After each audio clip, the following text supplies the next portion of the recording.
Okay, இப்போது அடுத்ததாக ஏற்புரை எல்லாமே நானே சொல்லிக்கிறேன். ஏற்புரையை இப்போ வாழ்த்துறையெல்லாம் வழங்கினாங்க இல்லையா, தலைமை உரை எல்லாம், அதை ஏற்று ஆசிரியர் ஏற்புரை. நான் ஏற்புரை என்று சொல்லும்போது எதை சொல்வது எதை விடுவது அப்படிங்கிறது எனக்கு தெரியல. ஏன்னா எல்லாமே சொல்லணும். ஏதாவது விட்டு போயிருந்தால் அவர்கள் இன்னும் என் ஆன்மாவுக்குள் ஆழமாக பதிந்திருக்கிறீர்கள் என்று நினச்சிக்கோங்க, யாரையும் சொல்லாமல் விட்டுருந்தா. இது இந்த நூலை முதலில் எழுத துவங்கும் போது ஒரு ஒரு ஐடியா கிடையாது, எப்படி எழுதணும், இதை எப்படி பண்ணணும். அது வரைக்கும் அது சொற்பொழிவாக வந்திருக்கு, பனிமலரில் வந்திருக்கு. பனிமலரில் நல்லா அழகாக டீட்டெயிலாக நமக்கு செகண்ட் புக் வரைக்கும் வந்துருச்சு, தேர்டு புக் வரைக்கும் பனிமலரில் வந்திருக்கு. இந்த இது பனிமலரில் கிடையாது. அது வரைக்கும் தான் பனிமலர் வெளி வந்திருக்கு. சப்போ நமக்கு புதிதாக பண்ண மாதிரி இருந்தது. நம்ம ஆடியோஸை விட பனிமலரில் டீட்டெயில்ஸாக இருக்கும், டீட்டெயில்டாக இருக்கும். ஆடியோஸில் கொஞ்சம் கம்மியாக இருக்கும். இது மாதிரி பல விதமாக அதை நான் அணுகினேன். பட் புக்காக போடும்போது எப்படி போடலாம் அப்படிங்கிற ஒரு இதாக இருந்தது. இப்போ சிவா கூட ஒரு ஐடியா கொடுத்தாரு, இங்கிலீஷ் லைனை கொடுங்க அப்படின்னு சொன்னார்.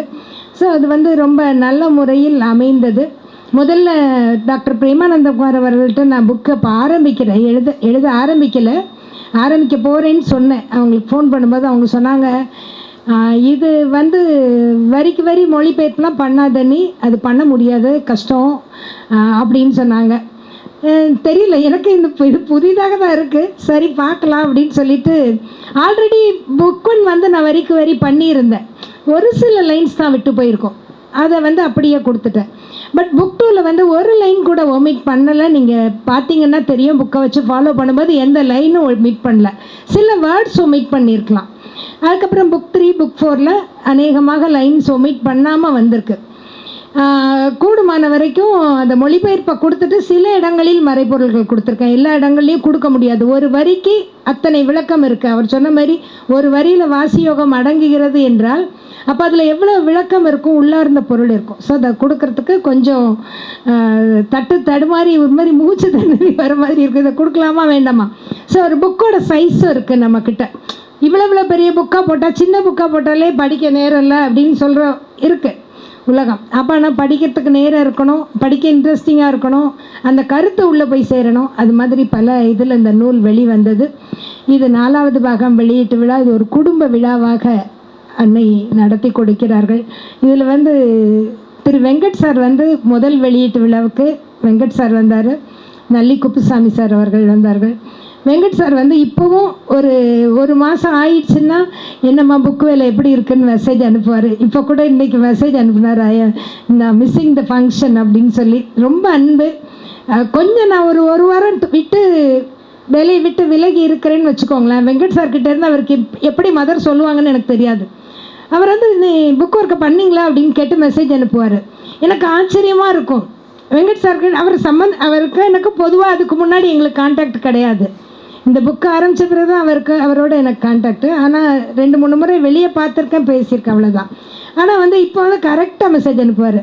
என்ன புக்கு எல்லாம் நடக்குதா அப்படின்னு. ஒன்று நடக்கலை, மதர் சொல்லிட்டாங்க அப்படிங்கிறது தெரியும். ஸோ அந்த ஒர்க்கு நடந்தது. ஸோ இப்போ நூலை வெளியிட்ட திரு மோகன்ராம் சார், திருமதி பிரதிபா அவர்களுக்கு நன்றி.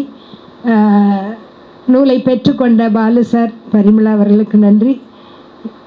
இங்கு அனைத்தையும் தலைமை தாங்கி நடத்த வரும் வசலாமா டாக்டர் பெருமாள் அவர்களுக்கு நன்றி. அப்பா வர முடியல, அம்மா மட்டும். அம்மா நேற்றுலேருந்து காலையிலேருந்து அவங்களுடைய சர்வீஸ் நேற்று காலையில் ஆரம்பித்தது, இன்று வரைக்கும் எனக்கு அன்னையை அறிமுகப்படுத்திய அண்ணனுக்கு நன்றி.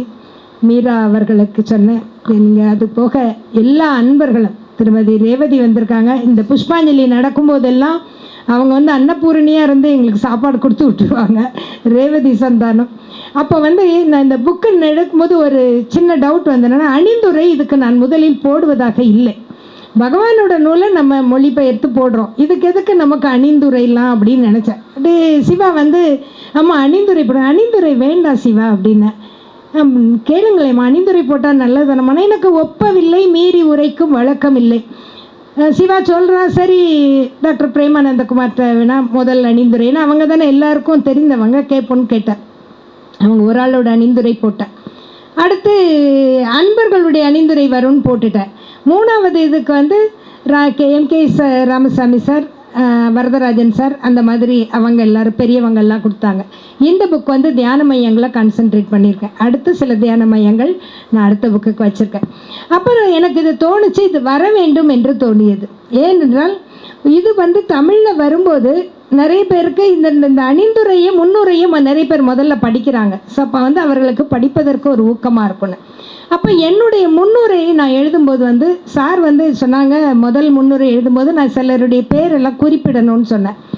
வேண்டாம், முதல் புக்கில் நீ எல்லா பேரையும்லாம் எழுதாத, அப்போ வந்து உன்னோட சாவித்திரிக்கு இம்பார்ட்டன்ஸ் கொடுக்காம உன்னுடைய தனிப்பட்ட வாழ்க்கைக்கு இம்பார்ட்டன்ஸ் கொடுக்குற மாதிரி இருக்கும் அப்படின்னு சொல்லி முதல் புத்தகத்தில் வேண்டான்னு சொல்லிட்டாங்க.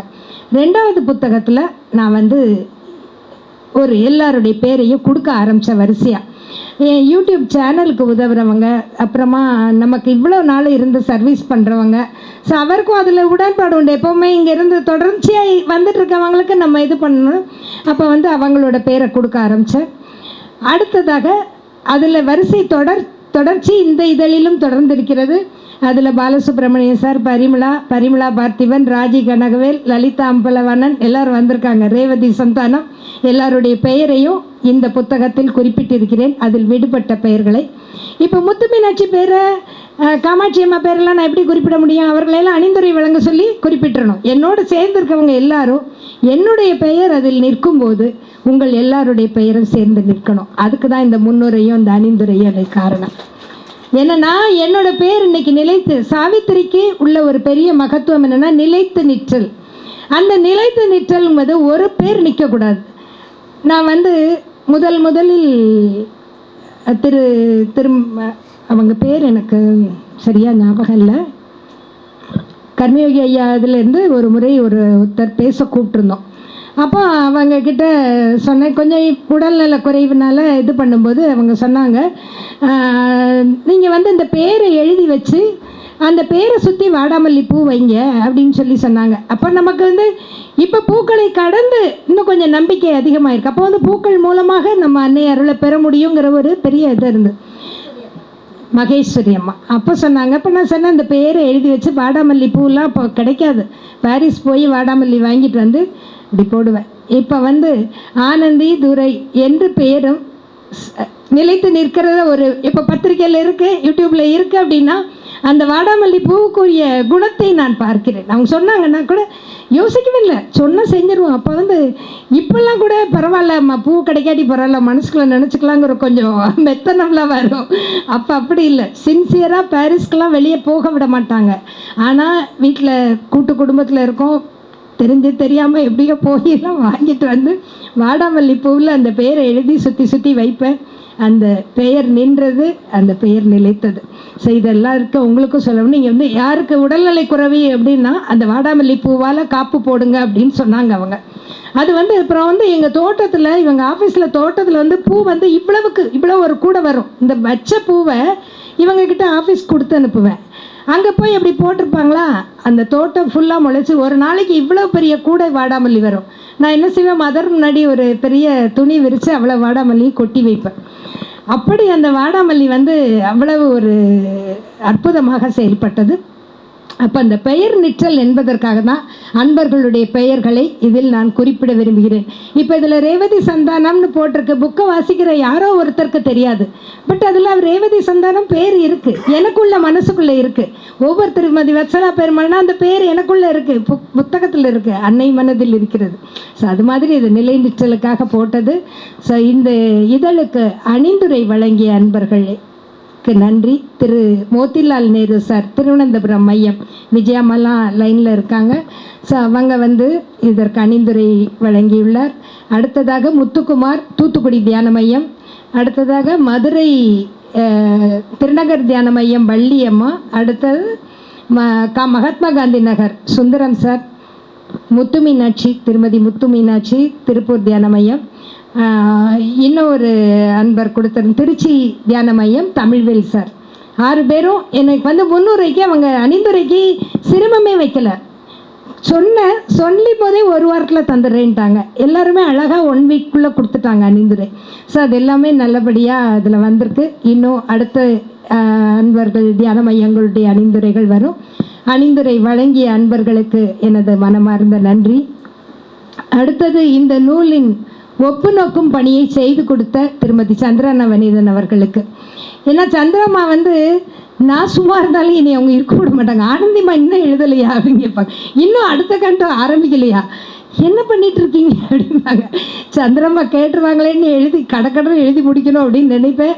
ரொம்ப சோர்வு இல்லாமல் 70 வயசுக்கு அவங்க சொன்ன மாதிரி, முத்து மீனாட்சி சொன்ன மாதிரி, ஸ்கூல் ஸ்டூடெண்ட்ஸ் மாதிரி சொல்லுங்கள், நான் ப்ரூஃப் பார்த்து தந்துடுறேன்னு சொல்லி அவ்வளோ உற்சாகமாக அவங்க ப்ரூஃப் பார்த்து கொடுத்தாங்க. அதே மாதிரி திருமதி வெங்கட சுப்புலட்சுமி நம்முடைய குழுவின் காலை பதிவுகளை சோர்வு இல்லாமல் எடுத்த பணியை இத்தனை வருஷமாக கரெக்டாக செஞ்சுட்டு வராங்க. அவங்களுக்கு நான் முன்னாடியே 10 நாளைக்குள்ள மெசேஜ் கொடுத்துருவேன். கரெக்டாக அதை காலையில், ஏன்னா ஒரு நேரம் எனக்கு நேரம் இருக்கலாம், இல்லாமல் போகலாம், ஆனால் அது அவங்க கரெக்ட் டைமுக்கு கொடுத்துடுவாங்க. ஸோ அதே மாதிரி இந்த புஸ்தகத்துக்கான ஃபைலை இப்போ நான் அனுப்புகிறேன், எனக்கு மெயில் அனுப்புகிறது இதெல்லாம் கொஞ்சம் சிரமப்படுவேன். ஸோ அவங்க மெயில் அனுப்புகிறது, ப்ரெஸ்ஸுக்கு அனுப்புகிறது, ப்ரெஸ்ஸில் என்ன வாங்கி கொடுக்குறது, அந்த ஒர்க்கெல்லாம் அவங்க பண்ணாங்க. சிவா பப்ளிக் ரிலேஷன், இப்போ சப்தாவில் இதில் எல்லாம் ஆசிரமில் அங்கே கேட்குறது, புக்கை கொடுக்கறது, வாங்குறது, அதை சிவா பண்ணார். எல்லாருக்கும் நிறைய பேரோட ஒர்க்கில் தான் இது நடந்தது. பாலாஜி வேர்ட் ஃபைல் பண்ணி கொடுத்தாரு. ஸோ எல்லாருக்கும் எனது அன்பார்ந்த நன்றிகள். அடுத்தது இங்கு சேவை செய்பவர்கள் என்று சொன்னால் அந்த லிஸ்ட்டு பெரிய லிஸ்ட்டு. பலவிதமான சேவைகள் நடந்து கொண்டிருக்கின்றன. வசலாமா, பிரதிபா, மீரா, அந்த பரிமளா, நான் பேர் சொல்லாம விட்டுருவோமோன்னு எனக்கு அதனால் ஒரு பயம். அவ்வளோ பேர் இப்போ அண்மையில் சேர்ந்த ரேணுகாமா நேற்று காலையிலேருந்து இன்னைக்கு வரைக்கும் விடாமல் சர்வீஸ் பண்ணாங்க. எனக்கு கூட நீங்கள் கொஞ்சம் ரெஸ்ட் எடுங்களேன் அப்படின்னு. இதில் ரெஸ்ட் எடுத்த ஒரே ஆள் நான் மட்டும்தான். கொஞ்ச நேரம் போய் ரெஸ்ட் எடுக்க கூட யாரும் இல்லை, அவ்வளவு எல்லாருமே அந்த சர்வீஸில் இருந்தாங்க. அப்புறம் பலவிதமாக அன்பர்கள், இப்போ அதே மாதிரி நம்முடைய கோல்டன் சர்க்கிள் குரூப் அன்பர்கள், அவர்களுடைய அன்பையும் அவங்க கொடுக்குற பிளெஸ்ஸிங்ஸையும் எனக்கு வார்த்தைகளால் சொல்ல முடியாது. அவ்வளவு ஒரு அன்பு. என்னென்னா, இப்போ நான் அட்ரஸ் எழுதணுமே அப்படின்னு மந்திரவல்லியம்மா நான் அட்ரஸ் டைப் பண்ணி தரேங்கிறாங்க.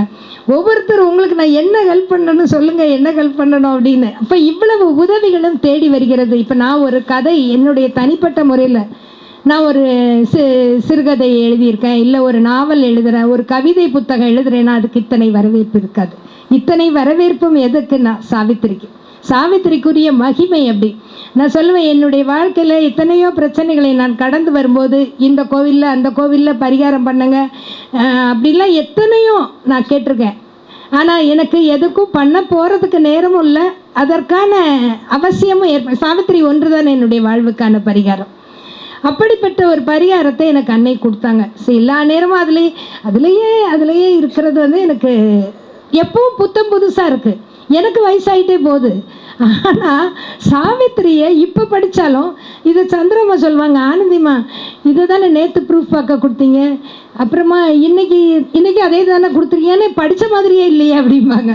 ஆனால் படித்த மாதிரியே இருக்காது. சாவித்திரி இந்த புக்கை நீங்கள் படித்து பாருங்கள், அதுக்கப்புறம் நீங்கள் இது திருப்பி படித்து பாருங்கள், புதுசு மாதிரி தான் இருக்கும்.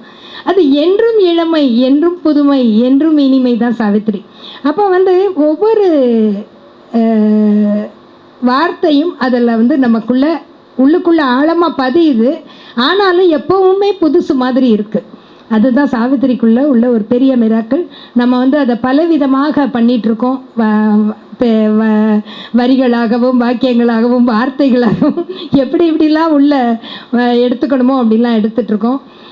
இதில் எனக்கு உதவியாக இருந்த எல்லாருக்கும் சொல்லும்போது அருகில் உள்ள கணவருக்கு சொல்லணும்ல, அவர் சில நண்பர்கள் சொல்லுவாங்க, இந்த ஒர்க்கை கொடுக்கும்போது சில பேர், ஒரு நண்பர் கூட சொன்னார், நான் இதையே பண்ணிகிட்டு இருக்கும்போது எங்கள் வீட்டுக்காரர் கேட்குறாங்க, நீ எப்போ பார்த்தாலும் அதை பண்ணிகிட்டு இருக்கியே அப்படின்னு. ஏதாவது சாவித்திரி படிச்சுட்டே இருந்தா எப்போ பார்த்தாலும் அதே படிச்சுட்டு இருக்க அப்படின்னு கேட்குறாங்க அப்படின்னு சொல்லுவாங்க. அப்போ எப்போ பார்த்தாலும் இதே வச்சிட்ருக்க ஒருத்தியை கேட்காம ஒருத்தர் அளவு பண்ணியிருக்காரு அப்படின்னா அவருக்கு என்னுடைய முதற்கண் நன்றி. இத்தனை நன்றி. அடுத்தது குழந்தைகள். அவங்க சின்ன வயசில் ஸ்கூலில் படிக்கும்போது நான் வந்துட்டேன் இந்த பாதைக்கு. அப்போவே பத்திரிக்கை சொற்பொழிவு அப்படின்னு போயிட்டு இருந்தேன். இப்போ அந்த அளவு பிஸியாக இல்லைன்னு வச்சுக்கோங்க. அப்போ ரொம்ப வெளியே போயிட்டு இருந்தேன். மீராக்கா கூட குழந்தைகளை கவனிக்காமல் இப்படி போறியேன்னு சொல்லுவாங்க. ஆனால் என்னுடைய குழந்தைகள் வந்து உண்மையிலே இந்த குழந்தையை பெற்றெடுத்தது சந்திரமா சொன்னாங்கல்ல, நல்ல குழந்தையை பெற்றெடுத்து இந்த மாதிரி நல்ல குழந்தைகளை அன்னை எனக்கு கொடுத்தாங்க. அவங்க இன்னைக்கு வரைக்கும் எங்கிட்ட எதையும் எதிர்பார்க்கல. நீங்கள் இந்த பணியை செய்கிறீங்களா, உங்களுக்கு பேசலையா, நானாக என்னைக்காவது ஒரு மாதம் கழித்து கேட்டால் கூட சொல்லுவேன். நாங்கள் அன்றாட பேசினா நாங்கள் அடிக்கடி எங்கள் அன்றாட வாழ்க்கைன்னா அவங்க இள வயது வாழ்க்கை. இன்னைக்கு பிள்ளை ஸ்கூலுக்கு அனுப்பணும், இன்றைக்கி ஒரு பிள்ளைக்கு ஜுரம், ஏதோ ஒன்று, நிறைய பிரச்சனைகள் இருக்கும். இதெல்லாம் உங்ககிட்ட சொல்லிகிட்டே இருந்தால் உங்களுக்கு உங்கள் ஒர்க்கில் கான்சென்ட்ரேட் பண்ண முடியாது. மற்றபடி நீங்கள் உங்கள் ஒர்க்கை நல்லா பண்ணுங்கம்மான்னு சொல்லிவிட்டு என்னிடம் எதையும் எதிர்பார்க்காமல் அவங்க வந்து எனக்கு இன்றைக்கு வரைக்கும் ஒத்துழைச்சிட்ருக்காங்க. அதே மாதிரி வந்த மருமகளும் மருமகனும் அவங்களும் வந்து அந்த நம்முடைய பணிக்கு யாரும் எந்த இடைஞ்சலும் கொடுக்காம இவ்வளவு நாள் அது நடக்காது. இவ்வளோ பெரிய விஷயம் பாருங்க. ஒரு கல்யாணம் ஆகிறதுக்கு முன்னாடி ஒரு பிள்ளை, அது 1 2 ஆகும், 2 4 ஆகும்ன மாதிரி குடும்பங்கள் அப்படி ஆகிடும். ஆனால் இன்னைக்கு வரைக்கும் இந்த ஒர்க்கை வந்து அது டிவைன் ப்ரொடெக்ஷனோட ரொம்ப அழகாக நடந்து கொண்டிருக்கிறது. குடும்ப வாழ்க்கை யோகம் பண்ணுவது என்பது கடினமான விஷயம். யோகம் என்பது இறைவனோடு நம்மை இணைத்தல், அது கடினமான விஷயம். அதை விட கடினமான விஷயம் வாழ்வில் இருந்து யோகம் பண்ணுவது. வாழ்க்கையில் இருந்துட்டு இதை பண்ணுறது, இதை எழுதுறது, இதெல்லாம் ரொம்ப கஷ்டமான விஷயம். காலையிலேருந்து எனக்கு வந்து நிறைய பேருக்கு சந்திரமக்தர் ஒரு ஃபோன் பண்ணால் அந்த ஃபோனை அவங்க அட்டன் பண்ணுறதுக்குள்ளே 4 தடவை காலிங் பெல் அடிக்கும். இப்படி உங்கள் வீட்டில் நீங்கள் எப்படி இதை எழுதுறீங்கம்பாங்க. இதெல்லாம் தாண்டி இதில் இருந்து இந்த யோகத்தை பண்ணுவதற்கு அன்னையும் பகவானும் அருள் புரிந்தார்கள். அவர்களுக்கு அனந்த கோடி நன்றிகள். என்னோடு பயணித்து வரும் அன்பர்கள் எல்லாருக்கும், தியான மையங்களுக்கு, இன்னும் எனக்கு சொல்ல தெரியல, நான் யாரை சொல்ல விட்டு போயிருந்தாலும் பதிப்பகத்தார் அச்சிட்டு கொடுத்தவர்கள் இன்று மத்தியானம் கரெக்டாக கொண்டு கொடுத்துட்டாங்க. ஸோ எல்லாருக்கும் என்னுடைய அன்பான நன்றிகள். இதில் வந்து வாழ்த்துறை அப்படின்னு சொல்லும்போது எல்லாம் வாழ்த்துறை வழங்கிய அன்பர்கள் அவரெல்லாம் உளமார்ந்து எல்லாரும் சொன்னீங்க. அவங்க எல்லாருக்கும் நன்றி. சோழ மன்னன் வந்து வாழ்த்துப்பா பாட சொல்லியிருப்பார். மன்னர்கள் புலவர்கள் எல்லாம் வந்து வாழ்த்துப்பா பாடுவாங்க. ஔவையார் சிறந்த புலமை வாய்ந்தவர் இல்லையா, ஔவையார் பாட போகிறாங்கன்னு எல்லாருக்கும் கொஞ்சம் பயம் வருது. இந்த அம்மா எல்லாம் நம்மளையெல்லாம் மிஞ்சுற மாதிரி பாடிடுவாங்களே அப்படின்னு. ஔவையார் இழந்துருச்சு. ஒரே ஒரு வார்த்தை தான் பாடணும், ஒரே ஒரு வார்த்தை தான் சொன்னாங்க வாழ்த்து சொல்லி. அது எல்லாருக்கும் தெரிஞ்சிருக்கும், எல்லாருமே அதை படிச்சுப்பீங்க. வரப்புயர அப்படின்னு மட்டும் சொன்னாங்க. என்னடா இந்த அம்மா நிறைய சொல்லுவாங்கன்னு பார்த்தா ஒன்றுமே சொல்லலை, வரப்புயரன்னு மட்டும் வாழ்த்து சொல்கிறாங்களே அப்படின்ற மாதிரி. இப்போ நான் நிறைய பேசுகிறேன், இவர் அமைதியாக இருக்கார். ஆனால் அந்த வரப்பு உயர்வதற்கு அவர் ஹெல்ப் பண்ணி அவரோட பெரிய பங்கு இருக்குது. ஏன்னா எல்லா நேரமும் இதை வச்சுட்டு இருக்கிறதுக்கு அதுக்கு அனுமதியும் வேணும். இது இன்னைக்கு இவ்வளவு நடத்துறதுக்கு எல்லாத்துலேயுமே அந்த பெரிய பங்கு இருக்குது. அப்போ வரப்பு இறன்னு அவ்வை சொன்ன உடனே எல்லாரும் யோசிக்கிறாங்க, நிறைய பாடுவாருன்னு நினச்சோம், இவங்க என்ன வரப்பு இற அப்படின்னு சொல்லிட்டாங்கன்னு. அப்போ வரப்பு இறங்கிறதுக்கு அவ்வை அர்த்தம் சொல்கிறாங்க. வரப்பு உயர நீர் உயரும், நீர் உயர நெல் உயரும், நெல் உயர குடி உயரும், குடி உயர கோல் உயரும், கோல் உயர கோன் உயர்வான்னு சொல்லி சொல்கிறாங்க. வரப்பு உயரும்போது இன்னும் கொஞ்சம் நிறைய தண்ணி நிற்க முடியும். நிறைய தண்ணி நிற்கும் போது நிறைய நெல்மணிகள் விளையும். நிறைய நெல் விளையும் போது பசி பனி இல்லாமல் எல்லாரும் வாழ முடியும். அப்போது நாட்டில் வறுமை இல்லாமல் பஞ்சப்பட்டினி இல்லாமல் இருந்தால், நாடு செழிப்பாக இருந்தால் குற்றங்கள் குறையும். அப்போ குற்றங்கள் குறைந்தால் அரசாங்கம் நல்ல அரசாங்கம் நடத்த முடியும். அப்போது நல்லபடியாக அந்த அரசாங்கம் நடந்தால் அந்த மன்னனை எல்லாரும் வாழ்த்துவாங்க இல்லையா. நாட்டில் அமைதி இருக்குது, நாட்டில் செழிப்பு இருக்குன்னு மன்னனை வாழ்த்துவாங்க. ஸோ மன்னனை வாழ்த்துவதற்கு வரப்புயர என்று ஒரு வார்த்தையில் அவை பிராட்டி ஏற்படினார். அதே மாதிரி இன்று இந்த பெயர் நிற்றல் என்று சொல்லக்கூடிய ஒரு நிலையில் அன்னை வந்து எனக்கு இந்த வாய்ப்பை மந்திர திருவுகோள் பாகம் 4 அப்படிங்கிறது பாகம் 1 இன்று வரை இன்னும் வர இருக்கும் நூல்களுக்கு இதுவரை இந்த ஆன்மீக பயணத்தை மேற்கொண்டதில் எல்லாவற்றிலும் அன்னை வந்து துணை இருந்து என்னை உயர்த்தி இருக்கிறார்கள் என்றார். அந்த உயர்வு வரப்பு மாதிரி இருக்கிற அந்த உயர்வு வரப்பு ஒரு ஆன்மீக நீரோட்டத்தை தனக்குள் தாங்குகிறது. அந்த வரப்பு உயர உயர அந்த ஆன்மீக நீரோட்டம் உயர்கிறது. ஆன்மீக நீரோட்டம் உயரும் போது அவங்க சொன்ன மாதிரி வெளிநாட்டில் எங்கேயெல்லாமோ இருக்கிற அன்பர்கள் அதை கேட்டு பயன்பெறுகிறார்கள். வரப்பு வரப்பாக இருக்கும், நெல்மணிகள் விளைந்து விளைந்து உலகத்தில் பெரிய செழிப்பை உண்டு பண்ணும். நான் வரப்பாக நின்றால் நீங்கள் நெல்மணிகளாக உயர வேண்டும் என்பது தான் என்னுடைய வாழ்த்து உங்களுக்கு. நீங்கள் எல்லாரும் நெல்மணிகளாக உயர்ந்து அந்த செழிப்பை, சுபிட்சத்தை, சுமூகத்தை உலகத்துக்கு கொண்டு வரணும். அந்த அன்பை உலகத்துக்கு எடுத்து சொல்லணும். சத்யவான் சாவித்திரியில் நுட்பமான பொருட்களை நான் புக்கில் கடைசியில் சம்மரியாக கொடுத்துருக்கேன். நான் இடையில குறுக்க போக வேண்டாம் பகவான் சொல்கிறதுன்னு நுட்பமான பொருட்களை கொடுத்திருக்கிறேன். அப்போ அன்பின் தேவன், காதலின் தேவன், அவனுடைய ஒரு மென்மையான குரலை கேட்டு சாவித்திரி திரும்புகிறாள் அப்படின்னு சொல்வார். அப்போ நமக்கு உலகத்தில் அன்பு குறைய இருக்கிறதுங்கிறது அப்போவே பகவான் சூட்சுமமாக குறிப்பிட்டிருக்காரு. அந்த உலகத்தில் இன்னைக்கு இருக்கிற குற்றங்குறைகளுக்கு காரணம், உலகத்தில் நிறைய பிரச்சனைகளுக்கு காரணம், கோர்ட்டில் கேஸ் நிறைய இருக்குது அப்படின்னு சொல்கிறாங்க, டைவர்ஸ் கேஸே அவ்வளவு இருக்குங்கிறாங்க. எல்லாத்துக்கும் என்ன காரணம்னா அன்பு குறைந்தது. இது அன்று எழுதியிருக்கிறார். அன்பு குறையும், அதை தூக்கி நிறுத்த ஒருத்தி வருவாள், அவள் தான் சாவித்திரி. அப்படிப்பட்ட ஒரு பெரிய அவதாரத்தை நாம் வழிபடுகிறோம். அன்னை அதற்காக வந்தவர். அப்படிப்பட்ட ஒரு பெரிய அவதார புருஷர்களை நாம் வழிபடும் போது நல்ல நெல்மணிகளாக நாம் உயர்வோம். நாம் நல்ல நெல்மணிகளாக ஒவ்வொருவர் வீட்டிலும் ஒவ்வொருத்தர் திகழும் போது அந்த வீடு நல்லாகும். அந்த வீடு நல்லாகும்போது அந்த சுற்றிலும் அந்த அதிர்வலைகள் பரவி ஆனந்தமும் சுபிட்சமும் பரவுகிறது. சின்ன வயசில் அதே மாதிரி ஒரு பாடல், பாரதியார் பாட்டு யார் சொன்னாங்க, பாரதியார் கவிதை மாதிரி யாரோ வாழ்த்துறை வரும்போது சொன்னாங்க, பாரதியார் பாடல் மாதிரின்னு. தங்கம் சொன்னீங்களா? நீங்கள் சொன்னீங்க. அது மாதிரி பாரதியார் பாடலை சின்ன வயசுலேருந்து எனக்கு ரொம்ப பிடிக்கும். எல்லாமே படிப்பேன், அதில் பாரதியார் பாடல் உண்டு. அப்போ அதில் தேடிச்சோறு நிதம் தின்று பல சின்னஞ்சிறு கதைகள் பேசி வாடி மனம் மிக உழன்று பிறர் வாட பல செயல்கள் செய்து, மனம் வாடி துன்பம் மிக உழன்று பிறர் வாட பல செயல்கள் செய்து, நரை கூடி கிளப்பருவம் எய்தி கொடுங்கூற்று கிரை என பின் மாயும் பல வேடிக்கை மனிதரை போல் நான் வீழ்வேன் என்று நினைத்தாயா. ரொம்ப சூப்பரான பாடல். அப்படியே இந்த பாடலை சின்ன வயசில் ரொம்ப விரும்பி படிப்பேன் நான். தேடிச்சோறு நிதம் தின்று, இதில் நம்ம வாழ்க்கையில் பார்த்தீங்கன்னா இன்றைக்கி என்ன செய்யலாம், இன்றைக்கி அது பண்ணலாம், நீ வந்துட்டியா வா, இன்றைக்கி எனக்கு அந்த யாரும் வந்தால் இன்னும் விருந்தா சேர்த்து கூட்டாஞ்சோறு சமைப்பதில் ரொம்ப சந்தோஷம். அப்படியே சேர்ந்து சாப்பிட்றது. தேடிச்சோறு நிதம் தின்று சின்னஞ்சிறு கதைகள் பேசி, கூடிட்டோன்னா உட்காந்து கதைகளை பேசுவோம். நேற்று காலையிலேருந்து இங்கே கூடியிருக்கோம், கதை பேசலை, எல்லாரும் ஆனந்தமாக அமைதியாக லயிச்சிருக்காங்க. சின்னஞ்சிறு கதைகள் பேசி எத்தனையோ வருஷங்கள் கழிச்சிட்டோம். இப்போ ஒரு அமைதியிலையும் சுமூகத்திலையும் அந்த நாட்கள் கழிகின்றன. மனம் வாடி துன்பம் மிக உழன்று, ரொம்ப எந்த நேரம் நல்லா பேசிகிட்டே இருப்போம். யாராவது ஒருத்தர் எனக்கு பிரச்சனைன்னு சொல்லுவாங்க, ஆமாப்பா எனக்கும் பிரச்சனை, ஆமாம் எனக்கும் பிரச்சனை, அப்படி எல்லாரும் அவரவர் சோகத்தை எல்லாம் வெளியே கொட்ட ஆரம்பிப்போம்.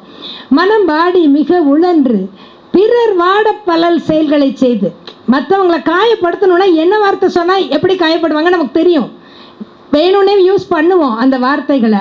அப்போ இதெல்லாம் நம்ம தெரியாமல் தானே செய்கிறோம், உணர்வின் மேலே செய்கிறோம். எல்லாருக்குள்ளே இறைவன் தான் இருக்கிறாரு, அவரை தான் நம்ம காயப்படுத்துகிறோம், அவரை தான் அவமதிக்கிறோம், அவரை தான் இல்ட்ரீட் பண்ணுறோங்கிறது நமக்கு தெரியல, அதனால் நம்ம பண்ணுறோம்.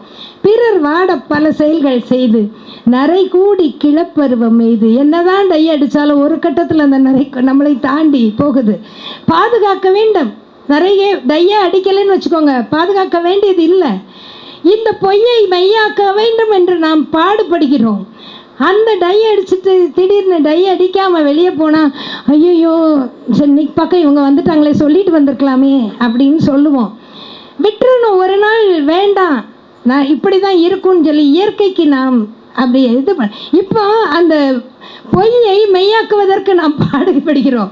மெய்யை மெய்யாக இருப்பதற்கு நாம் விடுவதில்லை. நரை கூடி கிளப்பருவம் எய்தி, அவ்வளவு வயதான பிறகும் நம்ம மனம் உளைச்சல்லையும் விடலை, மற்றவங்களை காயப்படுத்துறதையும் விடலை. இப்படி இருக்கிற நம்ம தேடிச்சோறு நிதம் தின்பதையும் சின்னஞ்சிறு கதைகள் பேசி எல்லாம் எது கொடுங்கூற்றுக்கு இறை என பின் மாயும் பல வேடிக்கை மனிதரை போல் நான் வீழ்வேன் என்று நினைத்தாயா. இது யார் சொன்னது? பாரதியார் சொன்னதா? பாரதியார் ரவீந்திரன் சாவித்திரி சொன்னது. பாரதியார் அதை கவிதையாக புனைகிறார். சாவித்திரி தான் சொன்ன, ஐ எம் சாவித்திரி, நான் வந்து எதிர்த்து நிற்பேன், யமனை எதிர்த்து நிற்பேன் என்று சொல்கிறாள். சாவித்திரின்னா வீர மங்கை. அவளுக்கு அவள் ஒரு வீர காவியம், காதல் காவியம் மட்டுமல்ல, இது ஒரு வீர காவியம். அப்போது அவள் சொல்கிறா, நான் வந்து பல வேடிக்கை மனிதர்களைப் போல் நான் வீழ்வேன் என்று நினைத்தாயா. இதை சின்ன வயசில் படிக்கும்போது எனக்குள்ள ஒரு பெரிய உற்சாகம். நம்ம வந்து எல்லாரையும் மாதிரி இருக்கக்கூடாது, ஏதோ வித்தியாசமாக நம்ம ஏதாவது சாதிக்கணும், அப்படி தான் தோணியிருக்கும். அதுக்கு பிறகு பகவான் அன்னைக்கிட்ட வந்த பிறகு, சாவித்திரியை படிக்க ஆரம்பித்த பிறகு, வீழ்ச்சி என்றால் என்ன, வாழ்க்கை என்றால் என்ன என்பதை நான் புரிந்து கொண்டேன். வீழ்ச்சி என்பது எது? நம்முடைய நமக்குள் இருக்கும் இறை அம்சத்தை உணராது, நம்முடைய ஆன்மாவை உணராது, அன்பு மயமாக இருப்பதை மறந்து நாம் வந்து எல்லா நேரமும் பலவிதமான குமுறல்களுக்கு இடையில இருக்கும்போது அது வீழ்ச்சி. எப்போது இறைமையை உணர்ந்து அன்பு மயமாக ஆனந்தமயமாக இருக்கிறோமோ அது வாழ்வு. இப்போ பல வேடிக்கை மனிதர்களைப் போல் நாம் வீழ்ச்சி அடைய மாட்டோம். நாம் வாழ்வதற்கு என்று பகவான் ஸ்ரீ அரவிந்தர் சாவித்திரியை வழங்கியுள்ளார். இந்த சாவித்திரியை நம்முடைய பெருவாழ்வுக்கான சூத்திரமாக, பெருவாழ்வுக்கான பொற்பாதையாக பயன்படுத்தி எல்லாரும் வந்து உடனே ஒரே நாளில் மாற்றம் பெற்ற முடியுமா? ஒரே நாளில் தெய்வீகமாக மாறிட முடியுமா? ஒரே நாளில் மாற முடியாது தான். குழந்தை இன்னைக்கு இப்போ பிறந்த 3 வயசு தான் ஆகுது. எல்கேஜியில் சேர்க்கும் போது நீ டாக்டருக்கு படிப்பியா, இன்ஜினியர் படிப்பியா, கலெக்டர் படிப்பியா, நீ என்ன ஒரு 10 வயசு 20 வயசு ஆகிட்டுன்னா என்ன அம்பிஷன் உனக்குன்னு கேட்குறோம். நமக்கு 60 வயசு ஆகுது, கூட தான் ஆகுது. ஆனால் என்ன ஆம்பிஷன் எனக்கு நம்ம கேட்கவே இல்லையே. வேடிக்கை மனிதர்களாகவே வாழ்ந்துட்டு இருக்குமே. என்ன ஆம்பிஷன்? இறைமையை உணர்வதான் ambition. Find out your soul, recover thy hid self அப்படின்னு சொல்கிறார் பகவான். அப்போ நம்முடைய ஆன்மாவை கண்டுபிடித்தல், நமக்குள் மறைந்திருக்கும் இறை அம்சத்தை கண்டுபிடித்தல். ஒரே நாளில் ஆயிடுமான்னு கேட்டுட்டு இருக்கக்கூடாது. 5 வயசு பிள்ளையே டாக்டர் ஆவேன்னு கேட்குறோம்ல, அது என்ன ஒரே நாள்லையா டாக்டர் ஆகும்? நம்ம நம்பிக்கையில் தானே கேட்குறோம். அதே மாதிரி நாமும் நம்பிக்கையோடு இருந்தால் நாமும் தெய்வீகமாக திருவுருமாற முடியும். அப்படிப்பட்ட ஒரு அற்புதமான அந்த திருவுருமாற்றத்துக்கு வழியமைக்கக்கூடிய ஒரு பொற்காவியத்தை பகவான் நமக்கு கொடுத்திருக்கிறார். ஒவ்வொரு நாளும் நம்முடைய இறை அம்சமான ஆன்மாவை உணர்ந்து நம்ம தெய்வீக பாதையில் செல்வது, தெய்வீக வாழ்வுதான் நமக்கான லட்சியம் என்பதை பகவானும் அன்னையும் உணர்த்தி இருக்கிறார்கள். வாழ்வு என்றால் என்ன என்பதை நாம் இப்போது உணர்ந்து கொண்டுள்ளோம். வீழ்ச்சி என்பது என்ன? ஒருவர் வந்து உடல்நலக்குறைவு வரலாம், பொருளாதாரத்தில் சரிவு ஏற்படலாம், அதெல்லாம் வீழ்ச்சி அல்ல. அதெல்லாம் தான் வீழ்ச்சி நம்ம நினச்சி டிப்ரெஷனுக்குள்ளே போயிட்டுருக்கோம். அது வீழ்ச்சி கிடையாது. எப்போது நம்முடைய உள்முகத்தோடு நாம் தொடர்பில்லாமல் இருக்கிறோமோ, இறைமையோடு தொடர்பில்லாமல் இருக்கிறோமோ, அதுதான் நமக்கான வீழ்ச்சி. இன்னிலிருந்து நம்ம குறித்து வச்சுக்கோங்க. இதுக்கு முன்னாடி குறித்து வச்சுருந்தாலும் இன்றைக்கி போய் புதிதாக குறித்து கொள்ளுங்கள். எப்போது நாம் வீழ்ச்சி அடைகிறோம்? நம்முடைய உண்மை அம்சத்தை உணராமல் இருக்கும்போது நாம் வீழ்ச்சி அடைகிறோம். பிறரை பார்க்கும்போது, பிறருக்குள்ள இறை அம்சத்தை உணராமல் இருக்கும்போது வீழ்ச்சி அடைகிறோம். கொஞ்சம் கொஞ்சமாக இதெல்லாம் ஒரே நாளில் நமக்கு வசப்படாமல் இருக்கலாம். பட் முயற்சி திருவினையாக்கும். அந்த முயற்சியை மேற்கொள்வோம். அதற்கு சாவித்திரி நமக்கு உறுதுணையாக இருக்கிறது. பகவான் ஸ்ரீ அரவிந்தரும் அன்னையும் நம்மை கரம் பிடித்து அழைத்து செல்கிறார்கள். அந்த பொற்பாதையில் தொடர்ந்து பயணம் செய்வோம், இணைந்திருப்போம், நாளும் உயர்ந்திருப்போம். உன்னதமான வாழ்வு நம் ஒவ்வொருவருக்கும் கிடைக்கட்டும். இந்த விழாவில் கலந்து கொண்டுள்ள உங்கள் அனைவருக்கும் எனது அன்பான நன்றிகள். கூகுள் மீட் தளத்தில் இருக்கும் அன்பர்கள் எல்லாரும் இங்கே அவர்களுடைய ஆத்மார்த்தமான அன்பையும் ஆதரவையும் பொழிந்து கொண்டு இருக்கிறார்கள். அவர்கள் இன்னும் எல்லாருமே அவங்கள வந்து நான் தனியாக அங்கே இருக்காங்கன்னு நினைக்கல. எல்லாருமே நம்ம ஒன்றா தான் இருக்கோம். எல்லாருக்கும் என்னுடைய அன்பான நன்றிகள். நம்ம வந்து நம்முடைய நன்றியை இறைவனுக்கு செலுத்துவது, அன்னைக்கு செலுத்துவது எப்படி அப்படின்னா, நாம் அவர்கள் காட்டும் வழிமுறையில் வாழ்வது தான். கொஞ்சம் சிரமப்படதான் இருக்கும். சிரமப்பட்டாலும் பரவாயில்ல. கண்டிப்பாக வீழ்ச்சி அடையாமல் பெருவாழ்வை நோக்கி முன்னேறுவோம். நன்றி, வணக்கம்.